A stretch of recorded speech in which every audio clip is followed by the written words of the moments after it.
Hello everyone, এটা হচ্ছে অপোনেন্টের team. এটা স্ট্রাইকার খেলাচ্ছি ইনজাইগিরে, সে অনেক ভালো খেলে। আর এটা হচ্ছে আমার টিম মূলত। যাক, ম্যাচটা দেওয়া যাক।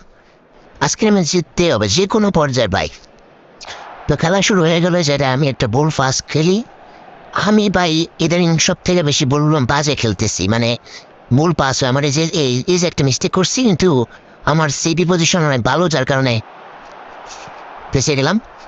এই যে আরেকটা মিস্টেক, বল পাস মানে লেট হয় আর কি। তবে ওর একটা বল পাস আমি একটা গোল পাই। আমি যেমন ক্রসিং অ্যান্ড জল best and finishing, what a goal. এই জায়গায় ভাই জজ বেস্টের ভাই আমি 500 এনে পাইছি ভাই। অনেক খেলায় যে মজা পাই, অপোনেন্ট বল করে এই জায়গায় আমার ডিফেন্সিপ। আমি আরেকটা স্লো বল দিতে গিয়ে মিস্টেক হয় আমার কি, এই জায়গায় এই যে সেম। তো বল করছে অপোনেন্টের পায়ে, বল পাসিং, পাস পাস কিন্তু যে আমি হোল্ড করতেছি, কিন্তু বল আমার কন্ট্রোলে। তা আমি পাস করলাম, আবার পাস নাম। এখন আমি কর্নার দিয়ে ডাইরেক্ট থ্রো পাসিং। অ্যান্ড এই জায়গা থেকে আমি আমার এই উইঙ্গারে দিয়ে বিলিস কালার মারাইছিও, ডাবল টাচটা নেওয়াই আমার বিলিস কালটা হয় না, উপর দিয়ে গেছে মাথার।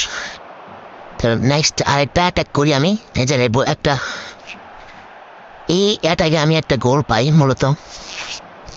এখান দিয়ে আমি সুয়ারেজ দিই। সুয়ারেজ কোন জায়গা থেকে আবার ফিনিশ দিচ্ছে, ওয়াট আ ফিনিশার ভাই। ওল ফিনিশিং আমার কাছে অত্যন্ত ভালো লাগে। যে জায়গায় অপোনেন্ট বের হয়ে যায়, বের হয়ে গিয়ে আমাকে উইন দিয়ে দেয়,